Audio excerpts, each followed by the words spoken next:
As promised, we still had a sort of a couple of points that we had to cover on the kind of like last our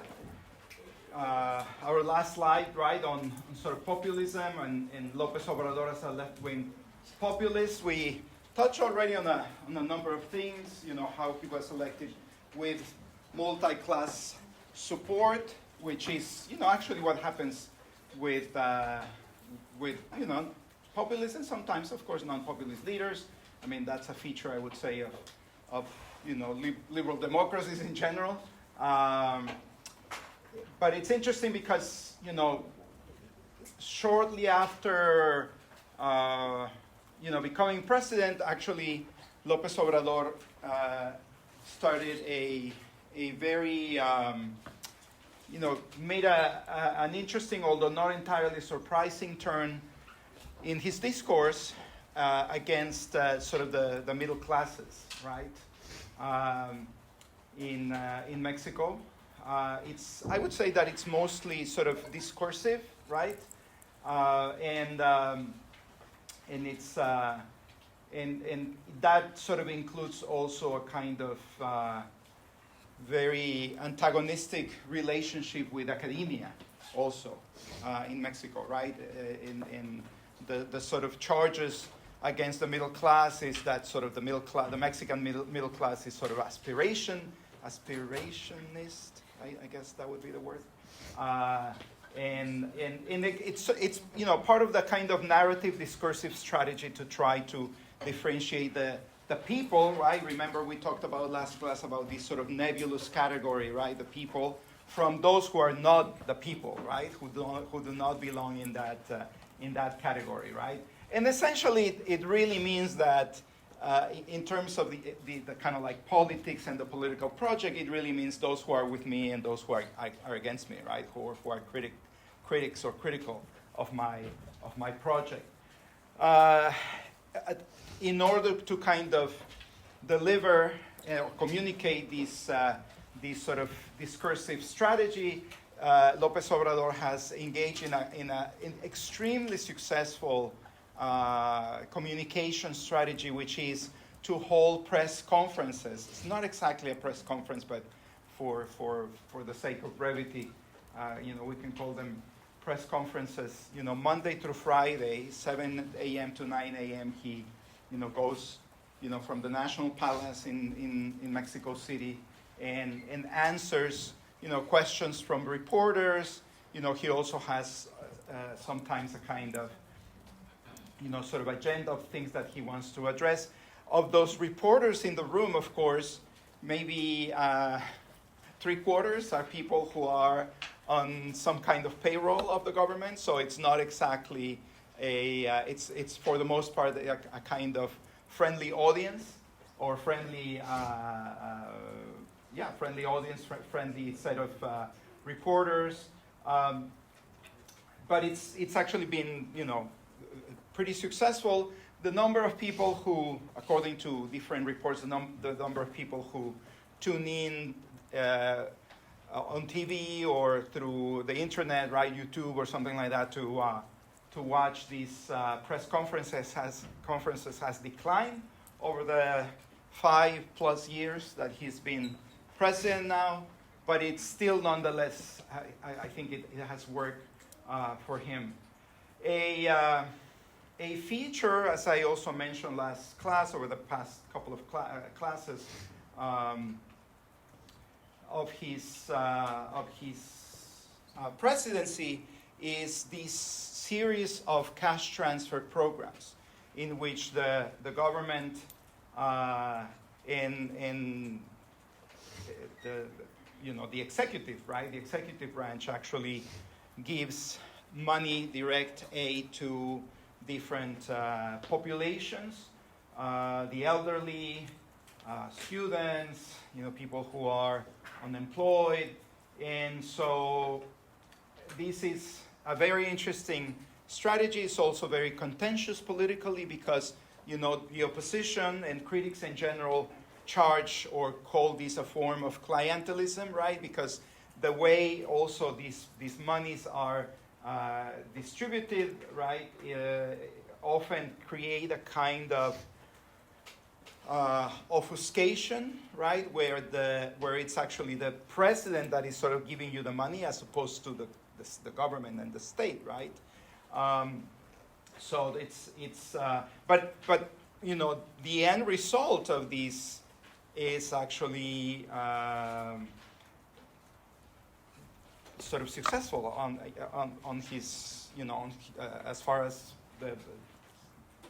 what his political project is concerned. Of course, his argument for not using other established institutions of the Mexican state to actually deliver these funds to the population is that these institutions are sort of corrupt or have been corrupted, you know, over the years, et cetera, et cetera. Another, of course, important feature of his presidency has been investing in large infrastructure programs, particularly in the southern part of the country. You guys may have heard that under his presidency, the government built a sort of a big train railroad project in the Yucatan Peninsula. And so again, another, you know, very expensive, very large project that also is a cause for, you know, of controversy, because in order to build this large, you know, train, basically it's kind of like a loop around the Yucatan Peninsula. They had to chop down millions of trees, right? So the environmentalists are like, you know, very, very upset about that stuff. Now, altogether, of course, the López Obrador presidency has meant a kind of, or represented a kind of effort to rebuild the power of the presidency, right? And this is interesting because as the process of changing the Mexican political system, you know, unfolded between, you know, the 90s and 2018 when he was elected, of course, you know, the president, while not completely disempowered, lost power, right, compared to other branches of government. And so the López Obrador presidency actually has meant a kind of reconcentration of political power, concentration of policy and decision-making in the hands of the president.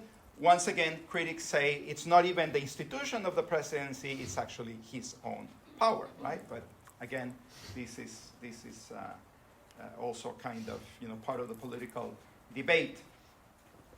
And as part of that criticism, of course, critics, observers, opponents, analysts, scholars, you know, make the point that what has been happening is a kind of concentration of power in the hands of an individual, right? The guy who's president, the person who's president right now, at the expense of the actual state and its institutions, right? And to be sure, López Obrador has sort of operated politically so that institutions that are meant to, as a kind of counterbalance, right, to the power of the presidency, remain weak or during this period, right? During this, say, 30 years of political transition in Mexico to a more transparent, competitive political system, there were a series of institutions that were created. We don't have a lot of time to go over all of them, but I gave you one example of those institutions last class, which is the creation of an independent electoral authority, right? That was a super important, extremely important move in this entire process of transformation of the political system. Why? Because prior to 1996, say, the government actually controlled the organization of the elections, right? And by that I mean the federal government, which is a euphemism for saying the presidency, presidency based in Mexico City, right? So I talked about this institution, right? Last class, IFE, or Instituto Federal Electoral, that was it's in a previous slide. There was, as part of this move, the creation of a tribunal that adjudicates the outcomes of the elections, and that becomes a very important piece of this sort of institutional machinery when there's an election that is super competitive, right? So, some of the things that López Obrador has done in order to weaken these and other electoral institutions has been to try to, one, colonize them, right? Put sort of his people at the helm of these institutions. But in other cases, what he has done is that he has actually operated through his political party in Congress. So Congress doesn't nominate directors of these institutions. In other words, keeping these institutions headless, right, is a way of sort of paralyzing them and avoiding the role, or preventing these institutions from becoming a kind of counterbalance to the president. Now, this last point actually has to do particularly with one of the readings that we had for last week, right? There was a reading specifically about corruption, right? Kind of assessing the López Obrador presidency at sort of a year and a half in. And this is actually an important reading, because remember that López Obrador got elected on a kind of anti-corruption platform, right? Which is also very common among populists, by the way, right? We talked about how, for example, Donald Trump often sort of invokes these sort of corrupt elites, right? Never mind that he's part of those elites, and these elites give him a lot of money for, his political campaigns, but he's sort of constantly evoking and playing with these sort of references, right? The purity of the people from the heartland in the United States, kind of like the true Americans, blah, blah, blah, blah, blah, blah. And then this sort of swamp, constituted by special interests and kind of like urban political, economic, and cultural elites, right? Never very clear who that is, although sometimes we get more specific hints about that. In the case of Mexico, of course, and in the case of the López Obrador presidency, the perception of corruption has improved, right? That if in multiple surveys and polls, when people asked about their perception of corruption, they tend to say, yeah, that there is less corruption. But in reality, the López Obrador administration has also been plagued by big corruption scandals, right? People in various sort of ministries, what are called in the U.S. departments, right? At the federal level, embezzling money, et cetera, et cetera. Okay. And the other thing that I don't have here, it's that part of his, it should be here, but you can just write it down. It's that part of his agenda, the flip side of his anti-corruption agenda, it's an austerity program, right? An austerity for the state, right? So he has cut the budgets of many ministries, secretaries, departments, et cetera, offices of the government, institutions of the government, which, it's justified on the basis of these guys in the government, they were just kind of like milking their positions, they were, stealing money. So that's kind of like corruption, once again, is the justification for this austerity. The problem with austerity, of course, is that you can essentially paralyze the functions of government, right? If you just get carried away with cutting and cutting and cutting, then government offices need resources to operate, right? And salaries need to be paid, and materials need to be purchased, right? And so it's actually been a very serious issue, right? And often the people who are, this is his administration, et cetera, the people who are in charge of these ministries, departments, institutions in general, don't use resources that have been allocated to their offices, partly to kind of like please López Obrador in showing that they are austere, right? That they are actually saving money, but again, this is a problem, right? Because you need money to operate, right? Think about the health ministry, right? Think any kind of office or ministry, right? Of course, what's today, 21st? We are 10 days away from the election, right? And a big question, of course, is how much of this is going to continue, right? For a couple of 2 or 3 reasons at least. One of them is that the person who's likely to become the next president, who's the candidate of López Obrador's party, is not a populist charismatic figure. She is essentially, I'm talking about Claudia Sheinbaum, or Sheinbaum. She is a technocrat, right?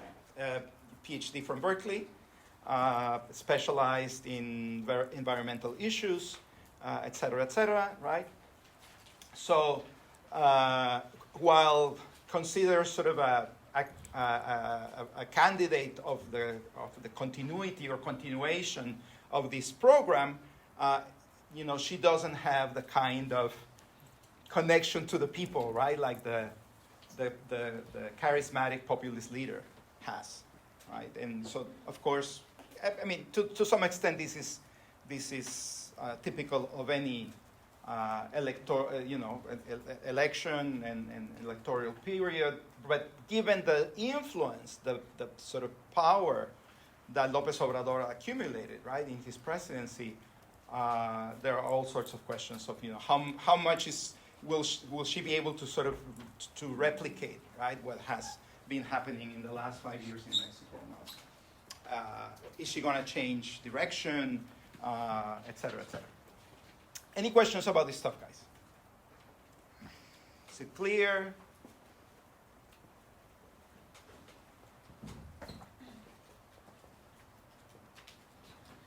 No questions? Because we're going to change gears. All right. Very good. That means I need to change my PowerPoint here. You guys are currently in agreement. Right.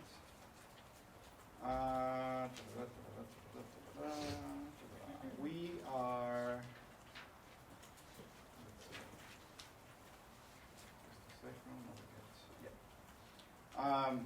We're going to change gears. We're going to move to migration. This week and next week, we're going to talk about Mexico as a country of immigration, emigration, and return migration. So, why migration? Of course, there are potentially, 50 different topics or themes that I could have chosen to include in this course, right, as part of sort of Mexico, sociology of global Mexico, et cetera, et cetera. But there's one that there's two reasons why I decided. One, because I'm a migration scholar, so haha, right? That's just me. But the other reason is substantive, right? That and not entirely arbitrary, which is that migration is one of those things one of those sort of phenomena that we associate with globalization, right? For good reason.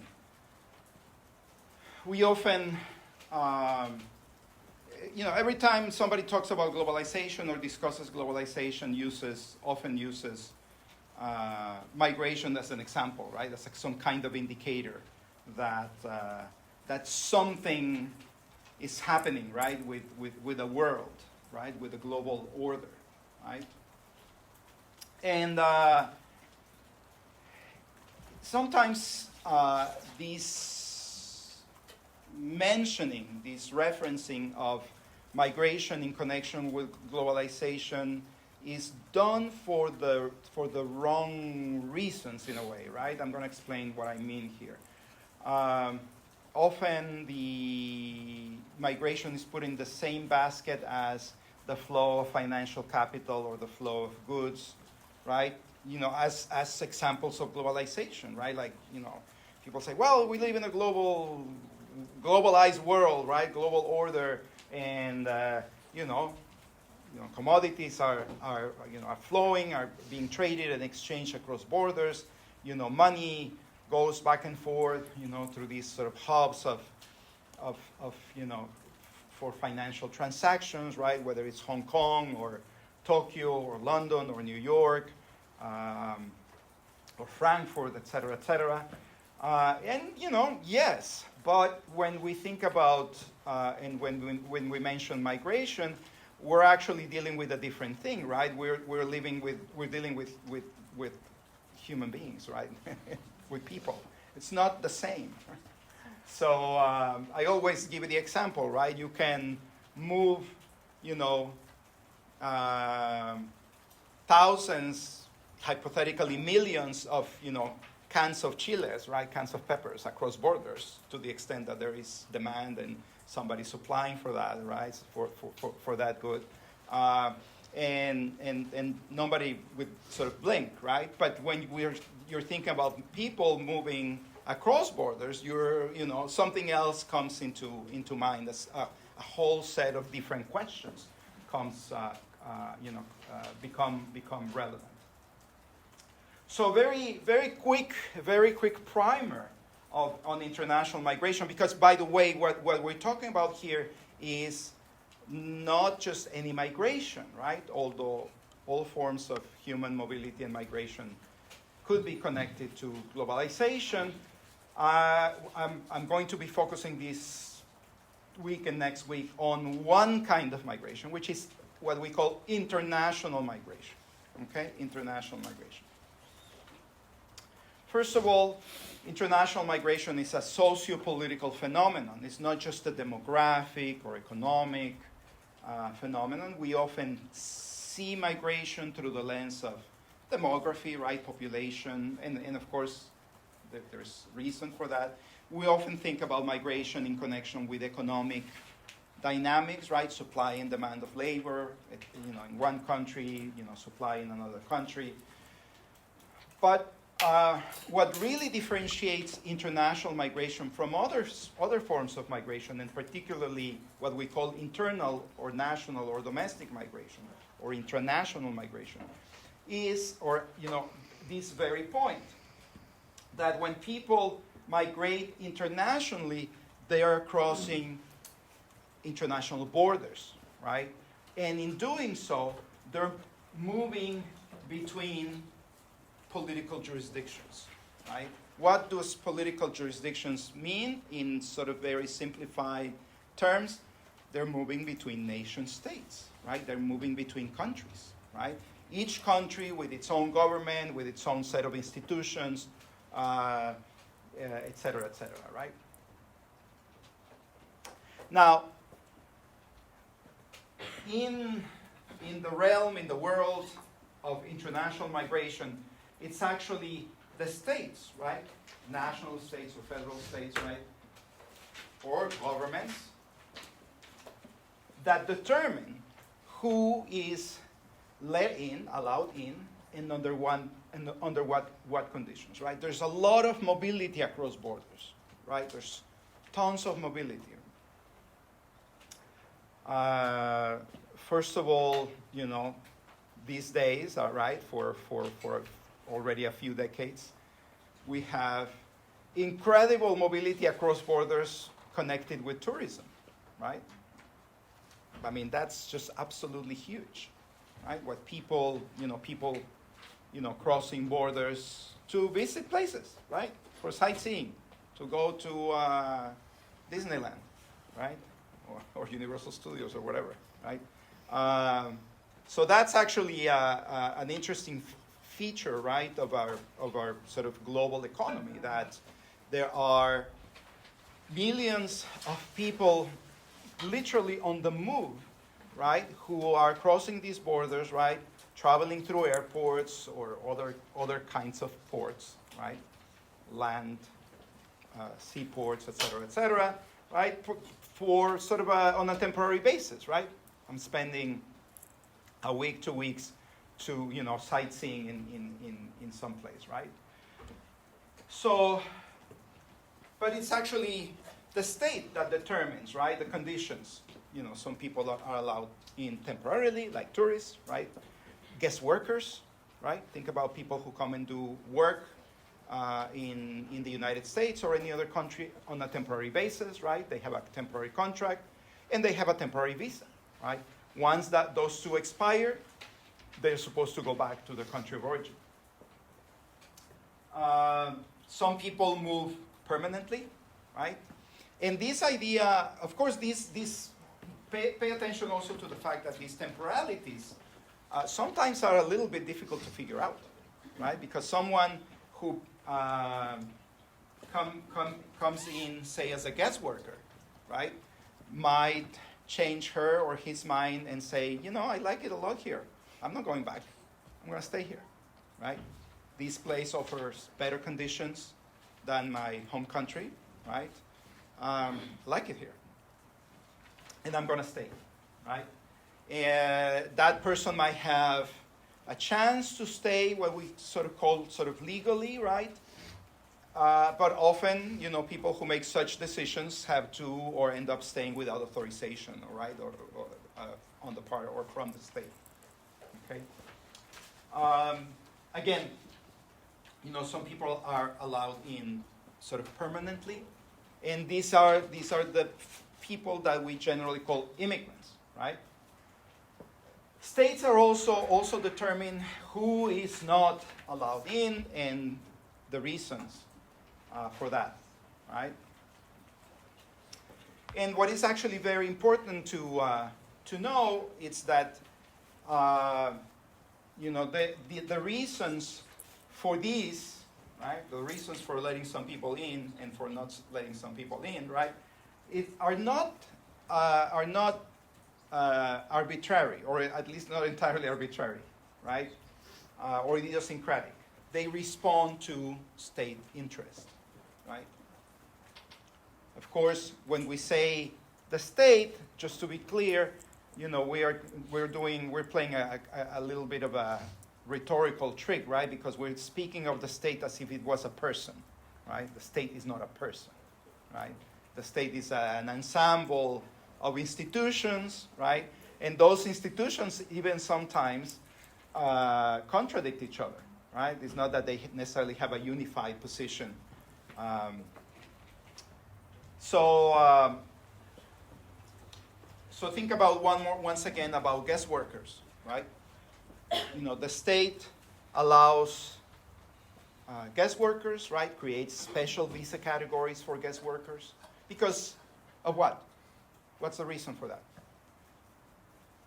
The demand of labor. The demand of labor. The state and the economic interests, say agribusiness, right, that lobby the state, right, concur on the fact that labor is needed, right, that we don't have enough people to pick strawberries, right, in Southern California, and apples in Washington State, and tomatoes in Florida, and so forth and so on, right? At the same time, right, at the same time that there is sort of this, let's say, clarity, right, this objective on the part of the state, the flip side of that, of sort of a temporary, sort of conditional entrance as guests whose labor is going to be utilized, right, in the country. The flip side is that, you know, we want you here temporarily, we don't want you to stay, right? So a whole scheme is sort of concocted so that the worker is allowed in, but the family stays home, right, in the country of origin. And, you know, speaking generally, speaking globally, there are all sorts of course, of versions of what I'm talking about, right? Schemes where the sort of keeping the family at home is more explicit. Sometimes it's more or less like implicit, right? Meaning that, you know, the family is not encouraged to come, but it's not necessarily prohibited from coming, right? I'm speaking in sort of legal terms also. All right. Any questions about this subject? No questions? Are you sure? Okay. Now,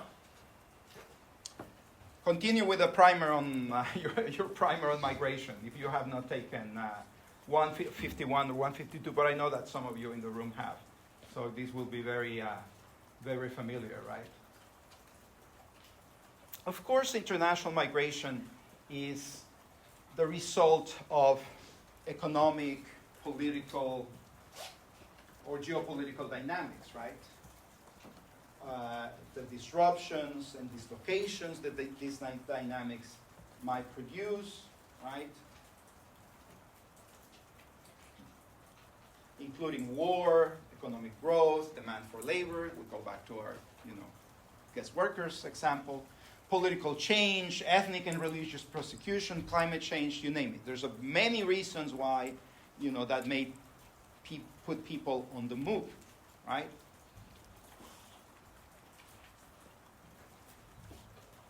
By the way, very quickly, you know, we're sort of discussing, studying international migration. The flip side of this is what? Immobility, right? People who don't move, which is actually the great majority of the world's population, right? Now, what is interesting with what we roughly would call immobility is that, what is interesting about it is that it is connected to international migration, right? Immobility is also connected to international migration, right? Because there are people, a lot of people who would like to move, but they're in a way selected out from mobility, selected out from movement, right? There's a lot of people, I'll just use a couple of examples. There's a lot of people who go to consulates around the world, apply for a visa, because they would like to visit a relative, they would like to come to Disney or whatever, right? And the people at the consulate say, no, right? The visa is denied. Well, why is it denied? Well, you weren't able to produce a bank account statement showing that you have enough money there and that you're not going to migrate with the purpose of settling or staying, right? There's also, well, think about the undocumented route, right, or the unauthorized route. But that would be possible. But that selects out or keeps out who? The elderly, the infirm, the very young, right? So, and of course, a lot of the people who are, let's say, generally speaking, immobile, right, who are not moving, they are connected to people who are moving, right? So that's another way in which the two things are connected, right? Immobility and mobility are connected.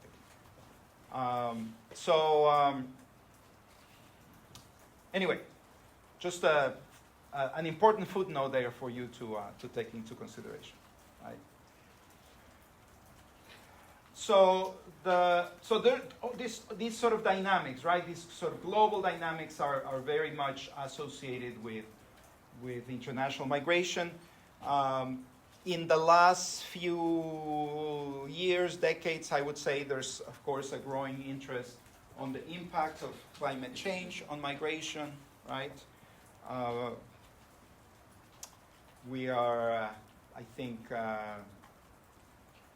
those kinds of studies, from at least my knowledge, my point of view, are still in the kind of their infancy, but there is going to be much more of that happening, right?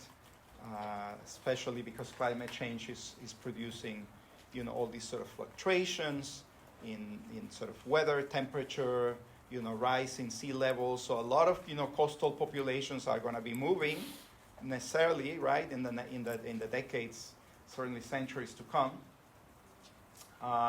There are prolonged and more serious droughts happening around the world, right? Stronger, more powerful climate events like hurricanes that are actually devastating agricultural areas and basically, destroying the means of livelihood of a lot of people, right? Without that, people are going to be looking for opportunities and chances elsewhere. That's migration, right? Now, once again, to be sure, this is also connected to my footnote on immobility, right? These sort of global geopolitical disruptions, dynamics, produce international migration, but they can also depress international migration. And I was thinking of this, I guess, classic example in the migration literature, right? The rise of the Soviet Union in 1917, because it was connected to World War I, a new state, a new regime, produced actually a wave of refugees, right? But then the Soviet Union, closed its borders, and so no more emigration, or very little emigration, came out of that country, right? Remember that what became the Soviet Union previously and subsequently Russia and adjoining countries and territories was a very important source of migration to the United States in the 19th century, right? In the 1800s, right? Very, very important.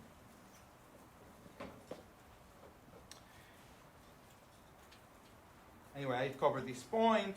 So, of course, free trade agreements, as we've discussed in class already, produce migration, right? But also,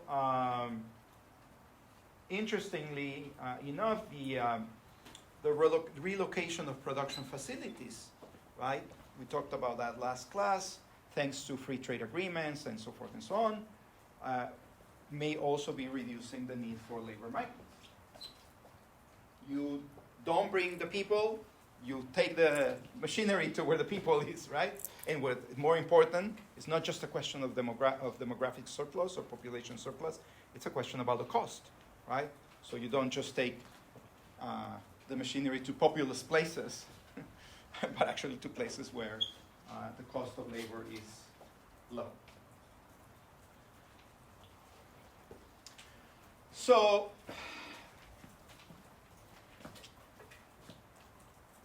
for all of these reasons, of course, we study migration, we study migrants as vectors of globalization, right? Tahseen Shams, who actually received her PhD here at UCLA, wrote this phenomenal book about the identity of South Asian, specifically Muslim migrants, immigrants in the United States, right? And so she analyzes, right, how the identity of these migrants, right, is constantly being sort of shaped and reshaped as a result of the migration experience, right? First of all, So immigrants arrive in their host lands, right? They're crossing borders in order to do that, right? They do not just experience globalization passively, right?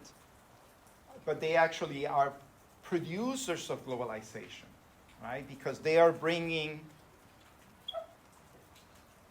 their language, their culture, their traditions, their religions, all sorts of things, right? From one country into another country, right? From one state into another state.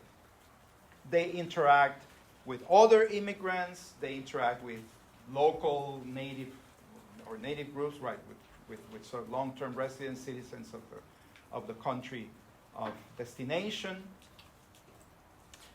And in doing so, what migrants/immigrants do as well is that they are connecting national societies. Right? They're connecting national societies.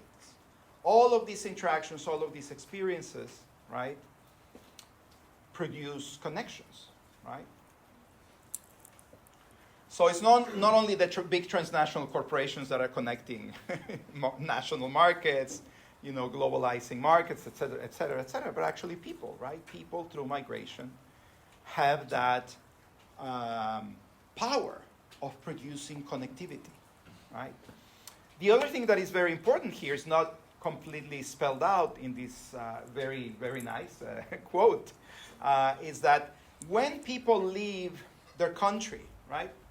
I'm leaving my country, right? I'm crossing a border. Nobody stopped me, but I did it. They are not necessarily, and most of the time at all, renouncing their citizenship, their original citizenship. Right? I didn't leave Mexico and I said, I'm not Mexican anymore, Mexican government, don't care about you, No. Often people enter another country, right? Perhaps as temporary, guests of some sort, right? On some kind of temporary basis, as sort of permanent residents, but not exactly citizens, right?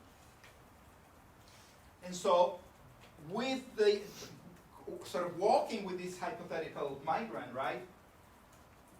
Coming with this hypothetical migrant are his or hers or theirs, their political rights as citizens of another state, right? This is actually super interesting.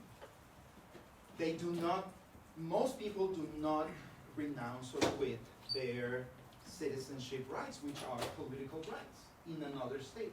At the same time, once they come in, the clock is ticking in terms of accumulating rights in the country of destination, right, in the host land.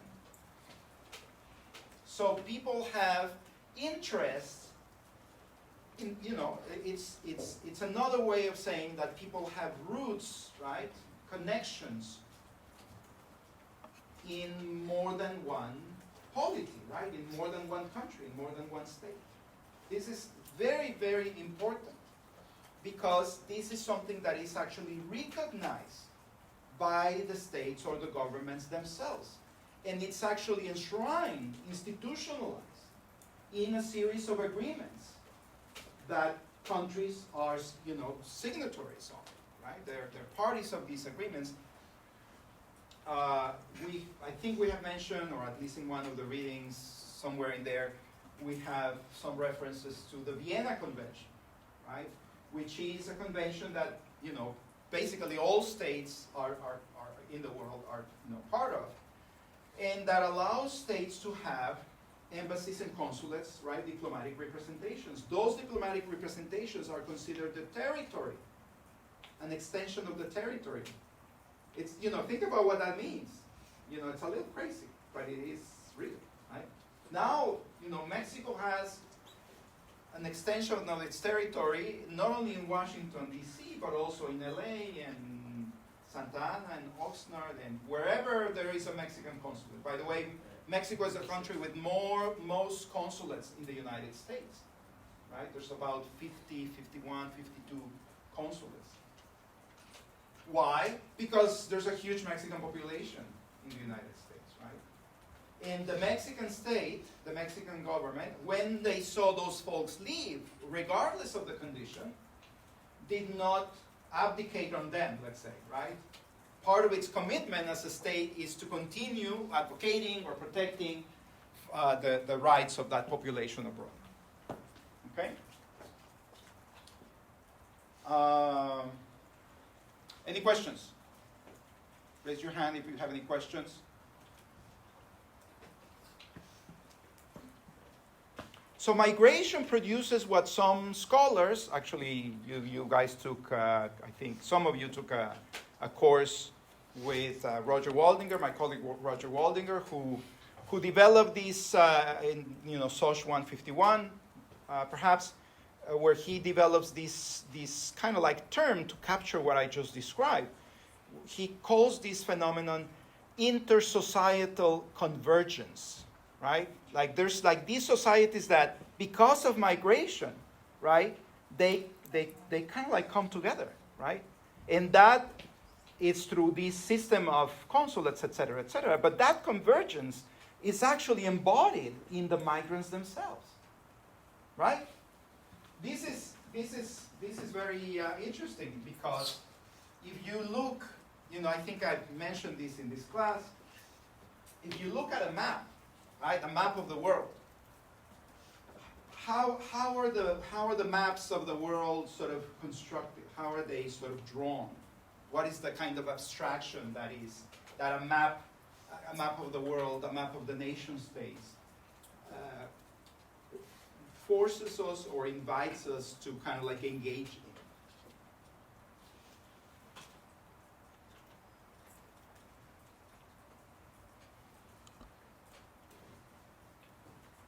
When you see a map, how do the countries look on a map? With distinct borders, right? They're neatly separated. The geography might be a little capricious, crazy, right? Italy, and it's like the little root and everything. Well, that's just, geography, but physical geography, right? But basically, I'm going to exaggerate the point here, but basically, the countries look like those 4 states in the middle of the U.S., right? Like, this is what a map shows, right? Neatly differentiated, demarcated countries, right? It's an abstraction, guys, okay? This is something that we actually learn in school and internalize in school, right? The reality is that if we think through the lens of migration, countries are more like these, something like this, right? Like a little bit like a Venn diagram or so of some sort, right? Where there is a kind of like overlap, spillover, use whichever word you prefer, right? But this is the kind of convergence. This is, of course, the area of convergence, right? This is where the migrants are, right? Hypothetically, in an abstract way as well. And once again, this is something that we learn in school. This is what we learn in school.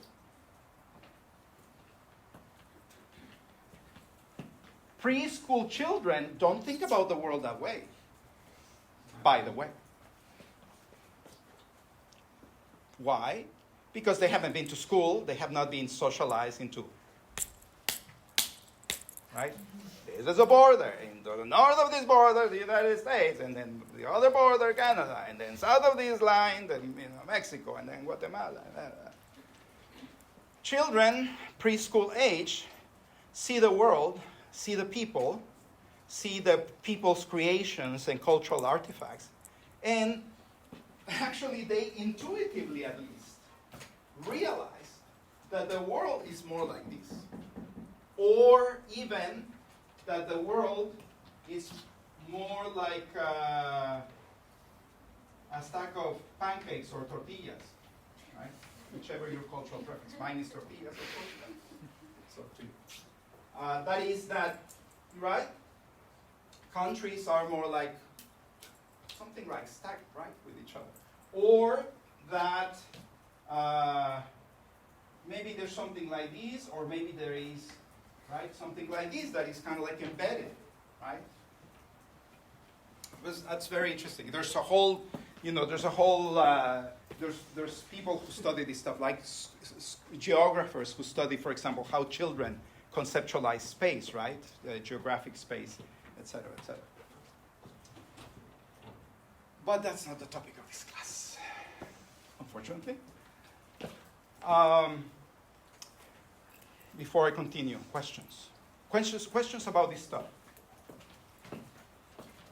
The intersocietal convergence phenomenon produced by migration. Of course, intersocietal, we can think of intersocietal convergence produced as a result of other things, right? To the extent that states, for example, are behind or supporting their sort of the capitalist enterprises or the transnational corporations that come from their country of origin, and they will defend those as part of the broader interest of the state, there can be a form of intersocietal convergence. But nothing beats migration, I think, to this, once again, because, migrants bring with them, in a way that what's happening here is that migrants are bringing their state with them, right, into the new state, right? Yes?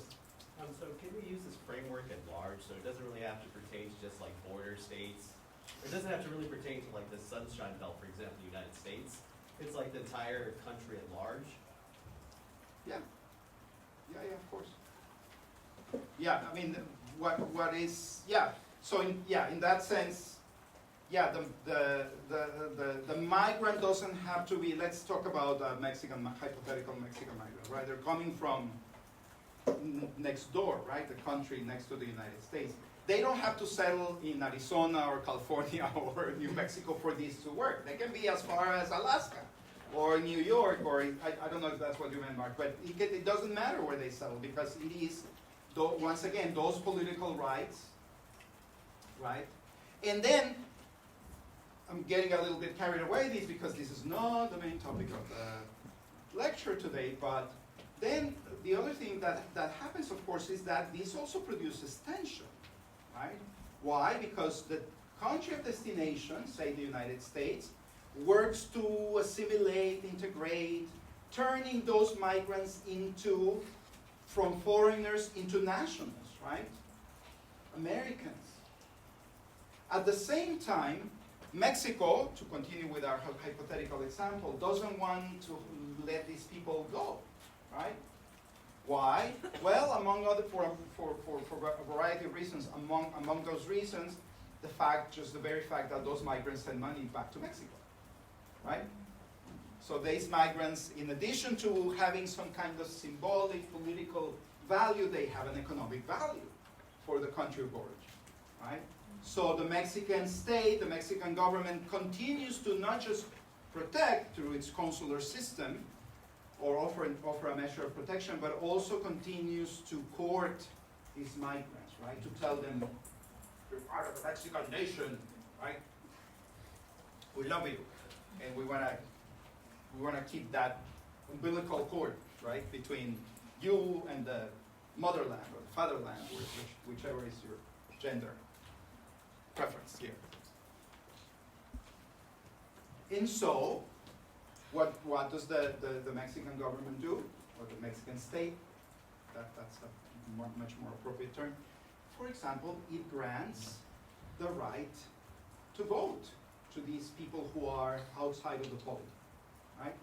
So, by the way, on June 2nd, Mexicans who are living in the United States, but not just the United States, Canada, anywhere in the world, to the extent that they follow some basic bureaucratic procedures, they can vote in the presidential election, right? So, once again, an example of how these sort of rights, in this case, political rights, are not relinquished. All right. Moving on. So, now we're getting to Mexico as our sort of case study, although we're already in Mexico anyway. So, we have to go back in time a little bit to the 19th and early 20th centuries. This is a period of heightened migration, right? Again, if you took SOCH 151 or SOCH 152, you're probably already experts on this. You're my experts. Lots of people, lots of migration. Primarily, but not exclusively, from a bunch of different places to the US, to Canada, to Australia, to Argentina in Latin America, and then in smaller numbers to lots of different, other places. Now, our story, our story begins with the fact that very few of those migrants actually ended up in Mexico, despite the fact that Mexico wanted some of those migrants, right?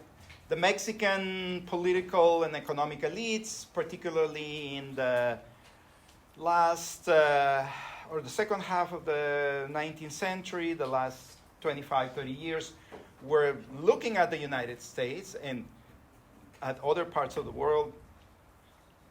And although there was no internet, they knew that lots of people were going to the US, right? The US was drawing millions, right? Millions of people. Again, very few came to Mexico. So part of the task today, next class, is to kind of explain why this happened. We're using a chapter from David Fitzgerald and David Cook Martin, both graduates of our program here at UCLA, to kind of like make sense of how Mexico is a kind of a case of a failed attempt to draw immigrants, right? They wrote a famous book about the Americas, not just Mexico, but there's a chapter on Mexico, which is what you guys are reading this week, right? And that shows how, like other countries in the continent, not just Mexico, but Mexico actually developed a system to ethnically and racially select desired immigrants. In other words, they wanted immigrants, but that does not mean that they had open doors, right? They attempted to select, and once again, they were not alone in that sort of endeavor. Most countries, right, that wanted immigrants also had or exercised in a kind of selection process, right? First of all, Mexico, wanted, especially in the 19th century, the immigration of Spanish Catholics, right? Despite the fact that they had been, a good number of them had left or had been expelled after independence, right? So that was the desired profile of the newcomer or immigrant for Mexico in the 19th century. Once again, think about post-1850, if you will, right? At the same time, why this? Well, Mexico had had a kind of traumatic experience, right? With some foreigners, especially those who had been settling Texas when Texas was part of Mexico, right? European Protestants, right, who went to Texas, who settled in Texas, right, were part of the kind of larger coalition, if not the leading force, seeking to become, make Texas independent, making Texas great again, and separating from Mexico at that time, right? So it's for Mexican political and economic elites in the second part of the 19th century, there is a kind of ambivalence, right? This sort of ambivalence about well, we want immigrants because we need to. We need to populate this country. We need the labor. We need the sort of entrepreneurial drive, the initiative. We need the capital if they come with capital, skills, etc., etc. But at the same time, Mexico had endured a kind of difficult experience with foreigners, right, with immigrants, and so these elites, of course, saw newcomers, saw foreigners with a kind of suspicion because they could be a great resource to Mexico, but they could also function or work as a kind of Trojan horse, right? A vehicle for the enemy to sort of infiltrate the country, right? That's what this sort of metaphor refers to. And remember our earlier weeks in the quarter when we discussed how Mexico at some point was truly under siege by European powers, right? Who were, interested in getting a piece of Mexico, installing some kind of monarch, and also some of the Mexican elites themselves who wanted a kind of sort of monarchic restoration, right, in Mexico. Okay, so please interrupt me if you have questions or you want me to add some more sort of details to some of this stuff. So again, during the second half of the 19th century, Mexico tries to attract European Catholics, right? Now the broadening the spectrum a little bit, not just Spanish, but like European Catholics, right? For a moment there, the Mexican elites turn to Asian labor migration, right? Chinese workers. And interestingly, they were thinking of these Chinese workers as temporary, right? They did not want them as immigrants. They wanted them for their labor, but on a kind of like temporary basis. The perception was that these, Chinese workers did not assimilate, which in the eyes of the Mexican elites was a good thing, right? This is a very, very important point, but let me just preface it by this other point. In 1882, the U.S. passed the Chinese Restriction Act. U.S. Congress, right, went into effect in 1883, right? Was a landmark U.S. legislation having to do with immigration. We think about this period as a period of open migration to the United States, right? The late 1800s and early 1900s, right? Roughly 1880, 1924. As sort of people from all over the world came to the United States, open doors, blah, blah, blah, blah, blah, blah. Not true. Beginning with the fact that already in 1882, the U.S. Congress bans Chinese immigration, right? And not only that, but it actually pressured its neighbor, pressured Mexico, to do the same. Mexico sort of resists, right? And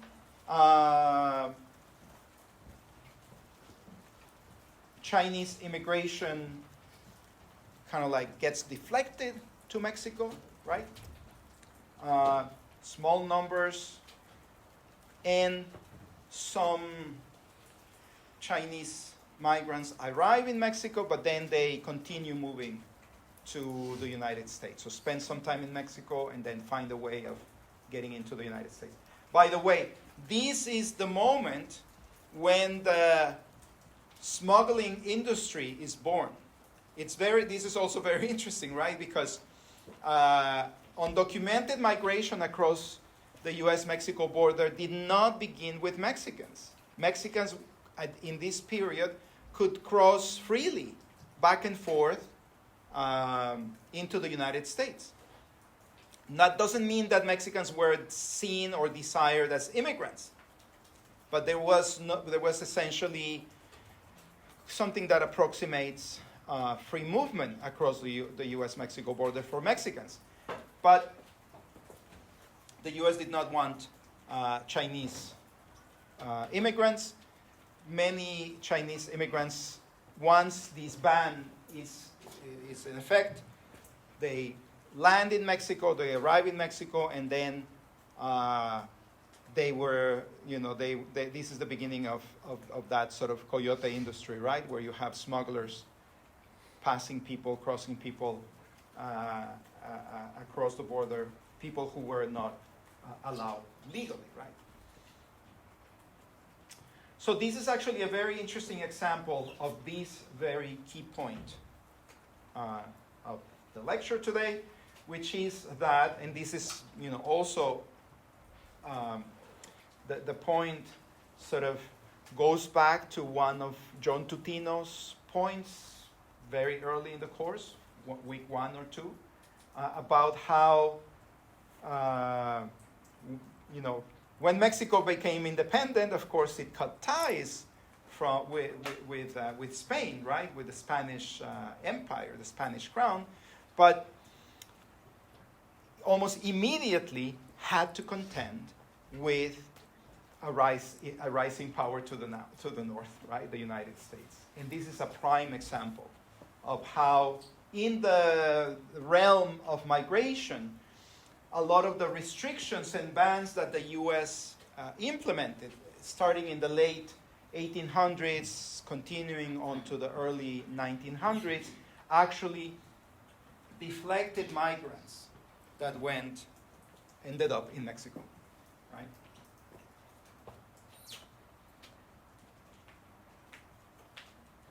Questions, reactions, comments?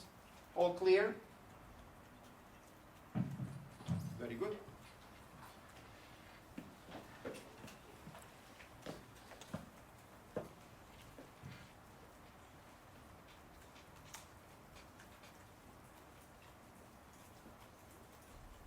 Okay, before we go into this, because this is kind of like a little bit of a...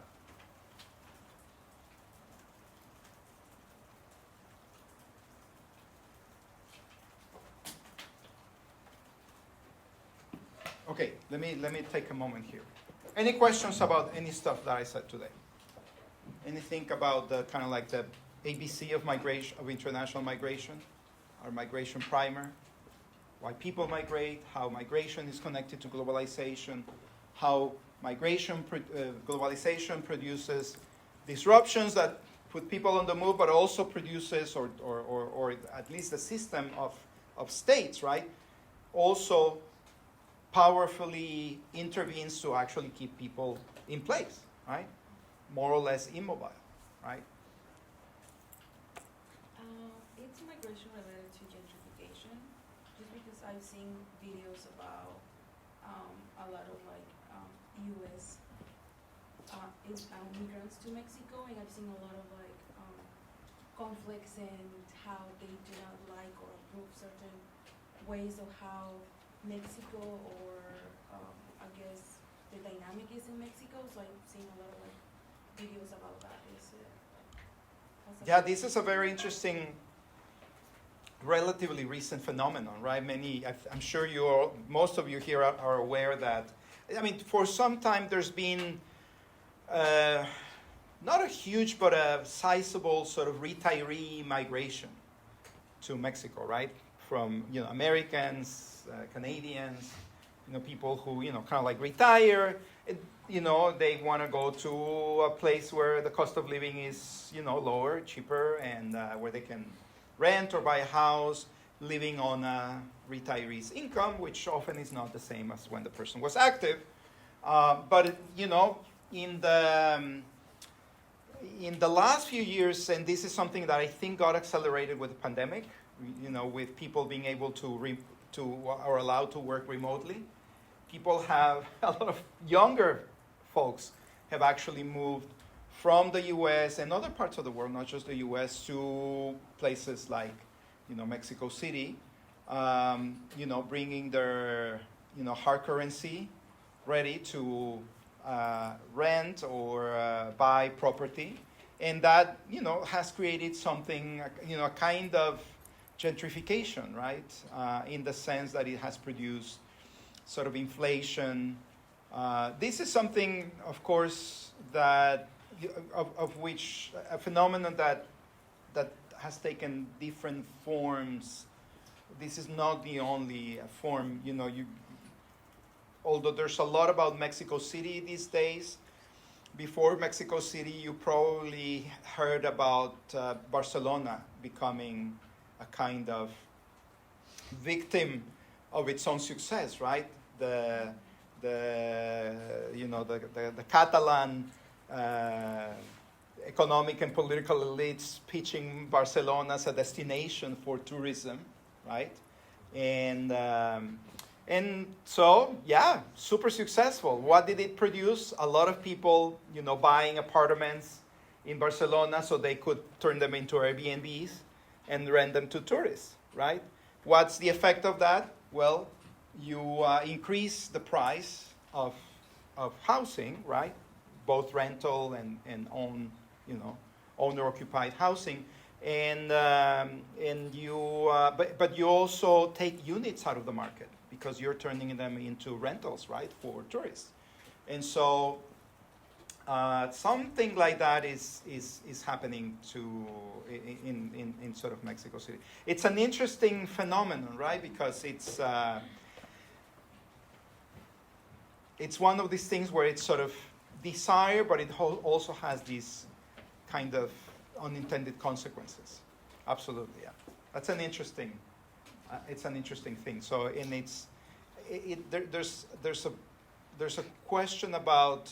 I think many questions. There's a question or questions about who are these people in the sense of our sort of categories, right, that we use to understand cross-border mobility. Are they what we call expats? Are they migrants? Are they kind of like integrating and what? Are they becoming Mexicans, or what's the story exactly, right? Like, are they having children who go to the public school system in Mexico, and et cetera, et cetera? Not very clear. It's very early to... Or are these people who pass their certain age will come back to the U.S. or Canada or wherever they came from? Interesting. Not entirely clear. Any other questions or comments?